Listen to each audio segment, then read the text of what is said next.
Chapter 2. Family. We can start this chapter by returning to our small family tribe out in the jungle. If we look at this small family, we can see a natural hierarchy of father, mother, and children. Or, if we want to simplify things even further, just parents and children. What interests us here is the knowledge hierarchy that naturally develops in such small social structures. The parents may shield knowledge from the children to protect them, or because they deem the children not ready for such knowledge. If we take an example from the modern world to illustrate this, parents may be struggling to pay the mortgage.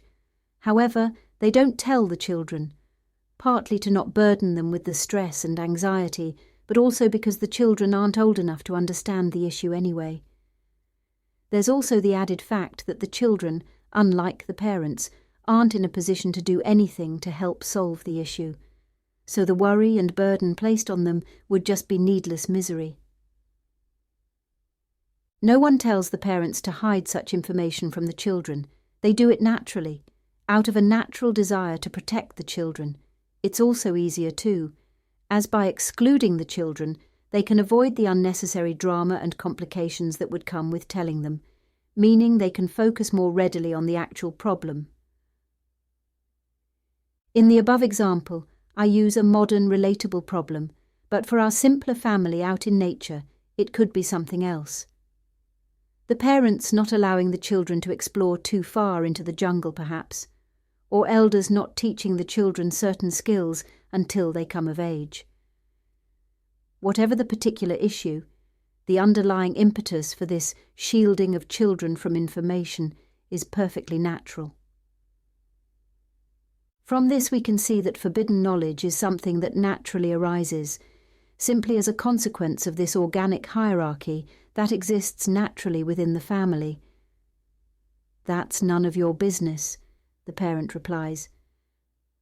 "When you're older, I'll tell you. This is just for grown-ups."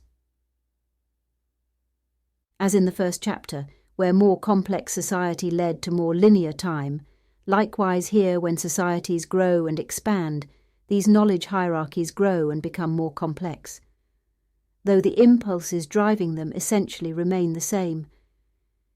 If we imagine another example, this time on a more medium-sized scale, we can see this complexity.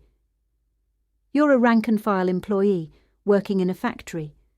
An incident has taken place, and there's a little bit of a commotion. You see all the managers go and huddle in the office to discuss what's going on. You're eager to know what's happening, so later you ask one of the managers about it. "That doesn't concern you," comes the reply. You're lower down the hierarchy, so you're kept out of the loop, much like the child who wants to know what their parents are discussing, but is denied an answer. It could be that a serious incident has taken place at the factory. It might be something incredibly dull and mundane. Either way, the manager has refused to share the information. We get a window into the sophistication of these social hierarchies when we look at the possible reasons for why they've done this. One reason could be that official company policy requires that such information is kept restricted. Conversely, though, there could be less formal reasons. The manager might just enjoy the prestige that comes with holding knowledge that others don't have, as it's a little status indicator or power trip. "I know something you don't." There's also the possibility that they're trying to hide something or cover up a failing. Maybe the factory has a mouse problem, and they want as few people knowing as possible for fear it may damage the reputation of the company if word gets out. According to official rules and regulations, they shouldn't hide such things, but practical concerns take over, and the fear of losing money or getting into trouble makes secrecy the natural option. With this rather humdrum example, we can see how there may be numerous, often overlapping reasons for withholding knowledge, from practical concerns to personal ones. Once we begin to reach this level of sophistication, rules about what information can be shared or accessed often come into being too, as with the factory's official policy. The natural impulse towards a knowledge hierarchy becoming formalized, with laws now regulating the once organic practices. In a tribal society, these may take the form of rituals, which, like the rules, must be followed.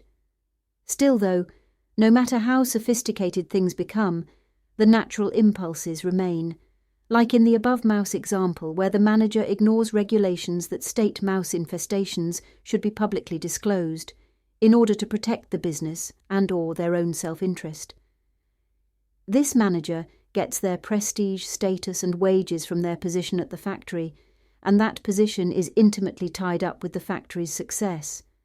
So it's only logical that the impulse of that person is to maintain and protect both the business and the hierarchy pertaining to it. With this medium, mundane example out of the way, we can then begin to look at things on the civilizational level. We can start by taking a very simple comparative overview. Governments are the parent, and citizens are the children, with things pretty much mirroring the basic family unit, only on a much larger scale. It's also worth adding at this point that withholding knowledge often gets tied up with telling lies. That is, giving false information. The morality of lying aside, this is likewise quite natural. Parents will often lie to their children for various reasons, almost always with good intentions, be it a white lie stating how impressive a child's drawing is, or a lie about how a deceased family pet has been sent to live on a farm. Whether it's beneficial or not in the long term to tell such lies, it's certainly easier in the short term, and this ease is one of the things that makes it so natural. In fact, a parent will often lazily use a lie to get a child to behave in a certain way. Instead of explaining to the child why they can't have another new toy, it's much easier to just pretend that the store is closed. As with the forbidden knowledge, these lies scale up too as societies scale up in complexity. Like the parents telling untruths to their children, the lies told in wider society rarely start with bad intentions. They're often simply a consequence of circumstance. The manager from earlier, that withheld information about the mouse infestation, is only one small step away from actively lying about it. If you started to press them for more information, they might simply make something up on the spot as an excuse. Lies often snowball too, of course, with new lies needed to cover up old ones. We've all found ourselves at some point in our lives in a position where little lies have spiraled out of control, often through no fault of our own. It may be that a friend has cheated on their partner and they've used you as the excuse. I was round so-and-so's on Friday night. You then find yourself in a position where you either go along with this lie, knowing it may well be found out at some distant point in the future, or you tell the truth, ruining your friendship and causing an enormous social drama in the process. Again, it's generally much easier to avoid this drama and just go along with the lie. It's the path of least resistance, though more lies may now be needed going forward to paper over this first foray into untruth. It's very easy to get caught up in such things. Then once you too are invested in maintaining the lie. You're now part of a mini-conspiracy, simply as a consequence of the fact that you happen to be friends with someone who acted impulsively, then tried to hide the fact. We can only begin to imagine the cumulative effect of such little lies across society as a whole, and across years and decades as well.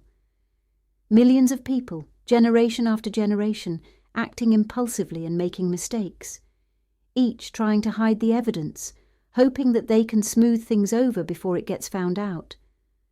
Dragging friends and family and business associates into these lies, who then also risk being exposed if this tapestry of lies unravels.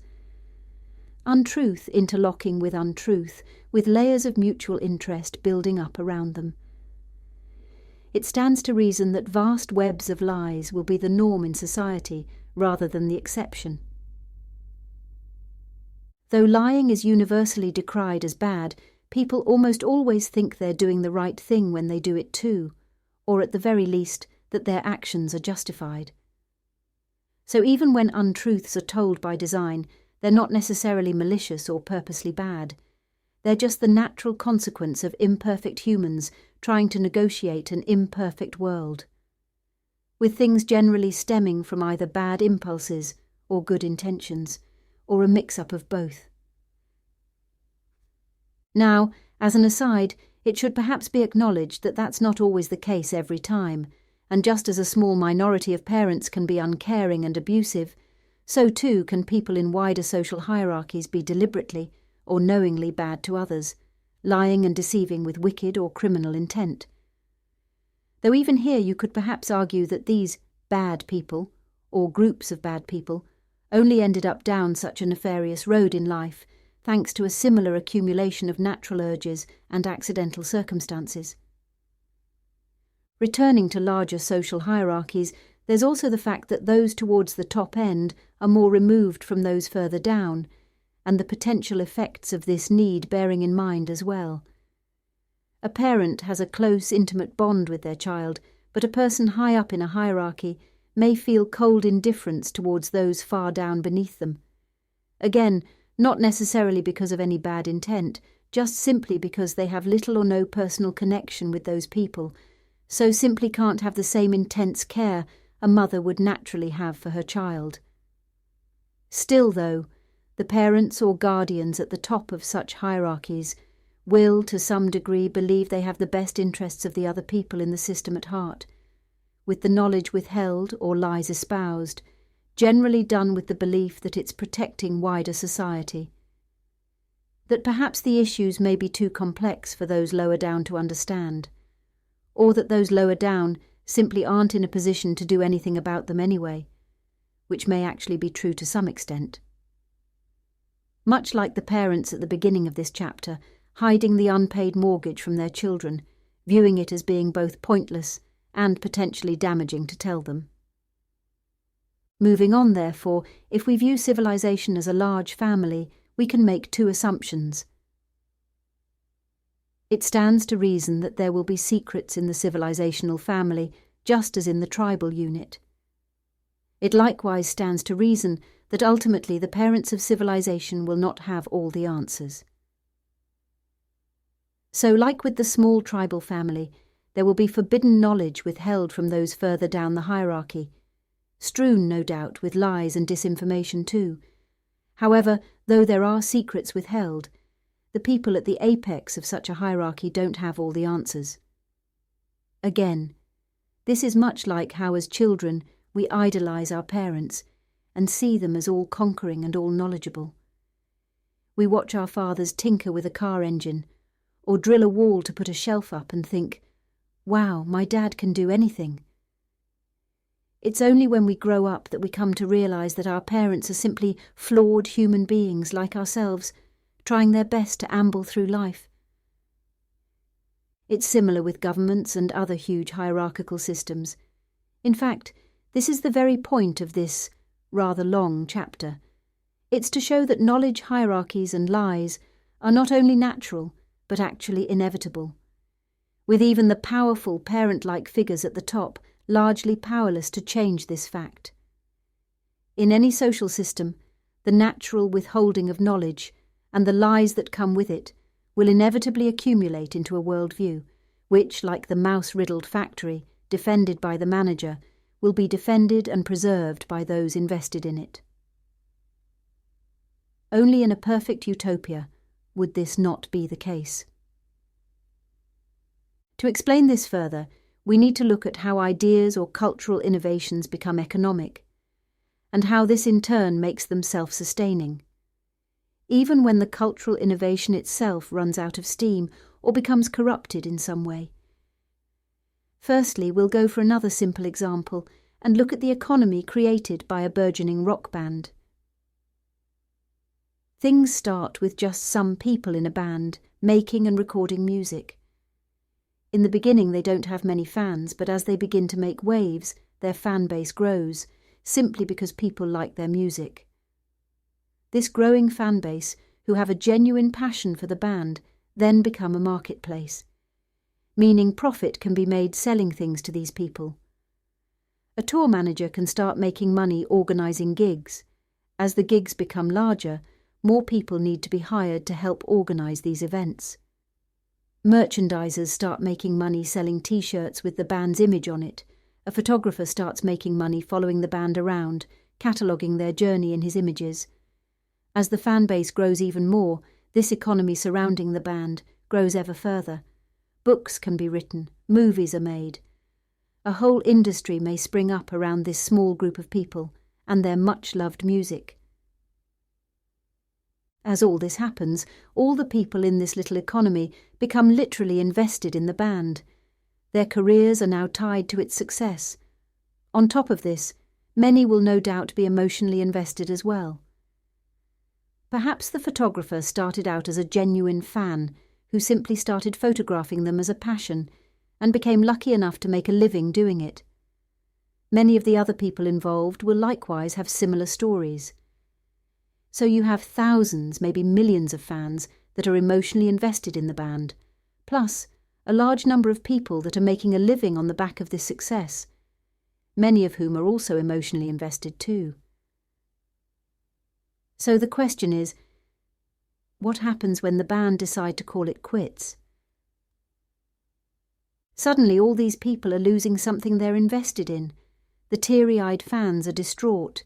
The people employed or making money are now redundant or out of pocket. The ship they were all sailing upon has hit the rocks with everyone thrown overboard. By imagining such a situation, we can appreciate two things. The first is the huge amount of pressure all these people would put on the band members to keep it going. A manager, maybe making millions, is not going to allow such a prize asset to be thrown away so lightly. Likewise, the numerous emotionally invested fans and supporters aren't going to take it easily, maybe even responding with feelings of anger and betrayal. Secondly, we can see that even if the band members do choose to end it, it still keeps going. This is something we can readily observe in the world of music today, where records continue to be sold, documentaries and films continue to be made, and money continues to be raked in, whether a band or artist is still active or not, often even after the artist has died, if not more so in some cases. Again, this is because the fans, perhaps now new converts as well as old, continue to have a genuine passion for the music. And also, because those financially invested want to continue cashing in on this. If the market remains, so too does the opportunity. So the band members were able to start this cultural phenomenon, but they were powerless to stop it. As once something becomes big enough and enough people have hearts and careers invested in it, it takes on a life of its own. It becomes self-sustaining. Religions and worldviews operate much like this, only the scale is much, much bigger, and the emotion and sometimes anger from those invested is much more impactful than that of an upset music fan. Once more we can witness a similar pattern. A charismatic Jesus-type figure arrives on the scene, espousing his politics or philosophy. His following is small at first, but like with the band, it starts growing. Increasing numbers of people become passionately invested in these ideas and beliefs. These growing numbers of people likewise become a marketplace or economy, meaning others can make money catering to their needs and desires, some of whom, like the band photographer, may also have a genuine love and personal investment in these beliefs as well. As it gets bigger and bigger, again it takes on a life of its own, the cultural phenomenon becoming self-perpetuating. As throngs of people now subscribe to this new creed, political leaders and other important figures start paying lip service to it to curry favour with the masses, or even fall under its spell themselves. Finally, when it becomes the dominant cultural value system, it becomes the mode of thinking in that society, and anyone not subscribed to it may fall foul of those that are, giving a further incentive for people to be seen to be promoting it. The fear of looking like an outcast further entrenching the new socio-economic order. Once this worldview becomes the norm, it then becomes near impossible to turn the ship around. Everyone from the top down pretty much has to go along with it, at least outwardly anyway. The king or pope, deep down, may have misgivings about the Christian doctrine they're espousing, but it's simply much easier to go with the flow and outwardly pay homage to the holy relics. Just like it was much easier for the parent to tell a convenient lie to their child rather than speak more honestly and create a big drama.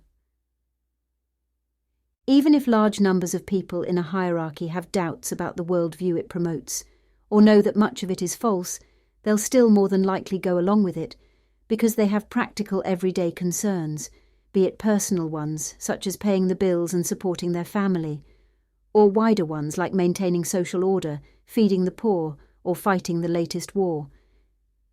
It's simply easier to go along with how things are than to try and change them, with the minority of people that do attempt to change things naturally becoming persecuted or ostracized by all those invested in the system. The true believers, the people whose status and careers depend on that system, and those simply paying lip service to cover their own back, all closing ranks on these renegades that are trying to pull down the hierarchy, and by extension, the people within it. Everyone hates Yoko for breaking up the band. There's also the trickier problem of what you replace a worldview with when you decide it's wrong or worth pulling down. Intellectually, it may be easy to criticize a system or society, but it's much harder to create a new one, and one that works at that. Harder still even to create a worldview that divines the true meaning of life, if indeed there is one. People tend to follow leaders that have the answers. So, if as a leader you say, "I don't have the answers," there's the danger that your followers may run off and support someone who claims they do. People often say they want the truth. But if the truth is that there is no truth, or something contrary to what people want to hear, will they accept that? Try going to an Islamic country and telling the people there the truth that their religion is incorrect. Will they be glad to hear your honest revelations, or will they just see you as someone attacking their worldview and way of life? We can see that, in reality, it would be very difficult for world leaders at the top of any hierarchy to give people the truth, even if they had it. This then returns us to the second assumption. It likewise stands to reason that ultimately the parents of civilization will not have all the answers. It's easy for people today to see the various lies and secrecy in our current hierarchies, and to think the people running the world are nefarious and evil, or that they're somehow hiding the truth. If we look at history, however, or we consider smaller-scale hierarchies, we can see that this isn't likely to be the case. Undoubtedly, such hierarchies will have been exploited and corrupted in various ways, sometimes in truly horrendous ways, but ultimately, such systems have their roots in mundane impulses. As with the rock band's economy or the blossoming religion, these things tend to evolve. Though there may be elements of planning and design within our systems, the overall forces moving society are much bigger than any one person or group. If we imagine ancient Egypt, for instance, with their gods and goddesses and complex cosmology, it would be easy to witness a powerful pharaoh proclaiming such a worldview, and to then pick apart the inconsistencies in the rituals and stories, to label the ideas false, then question why the pharaoh was lying and hiding the truth from his subjects. However, for all the worldly power the pharaoh may have had, what divine truth could he possibly have held 3,000 or 4,000 years ago? The limits of travel and technology hemming him in his part of the Middle East as much as anybody else. Sure, he may have had slightly more access to information than the average Egyptian peasant, plus some state secrets to keep from them, but hardly much more. So, if he was hiding anything behind the colourful stories and monuments, it was not the truth, but rather a lack of it. If anything, he was no doubt swept up in the stories and monuments as much as anyone else, perhaps fearing the wrath of the believing mob if he dared to outwardly overturn them. Similarly, if we fast forward a few millennia to medieval Europe, it would be easy to chastise the angels and miraculous stories of Catholicism as false. accusing the popes and priests in the process of misleading their flocks and preaching deception. Again, though, how much truth could these people have actually had, sat as they were in their barren castles, churches, and cathedrals? Secrets, yes, for sure. But the secrets, a full, complete, and accurate understanding of both the temporal and spiritual worlds. Again, far from likely. Finally, if we return to our simple tribe in the jungle, our starting point, let's imagine the tribal elders espousing their views about spirits in the rocks and trees, or gods in the volcano. If some younger tribe member comes along and pours scorn on these irrational ideas, what will the reaction of these elders be? Will they say, "Thanks for setting us straight, young man. We'll disband all our long-held beliefs immediately"?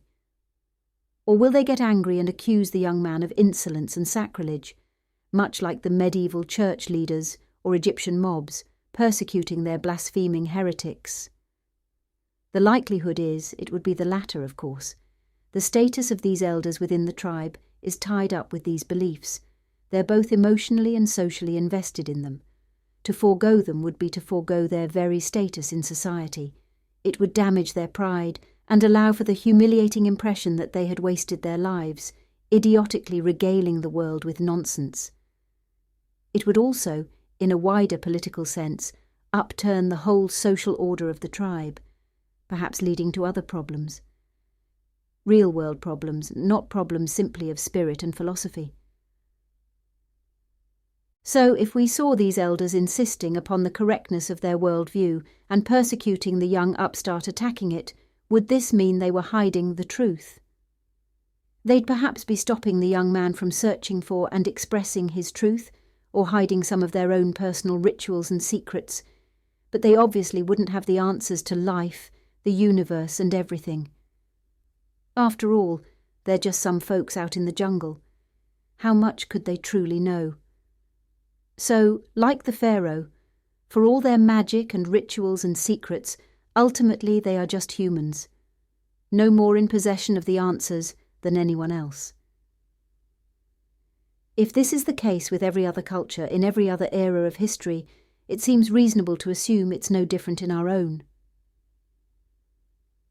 Our various parents at the top, good, bad, and indifferent ones, trying to manage this huge family, along with their own personal lives and families, with the day-to-day practicalities generally taking precedence over more philosophical concerns, often like normal parents fighting and arguing amongst themselves too. So we're one dysfunctional family. From time to time, one worldview may overtake another, sometimes violently with revolution, like a young chimp taking a swing at the dominant male. Other times in a more serene and graded way, as one worldview slowly morphs and reasons its way towards another. The balance between rash child and restrictive parent, always a yin and yang, ever pushing and pulling at the seams of society.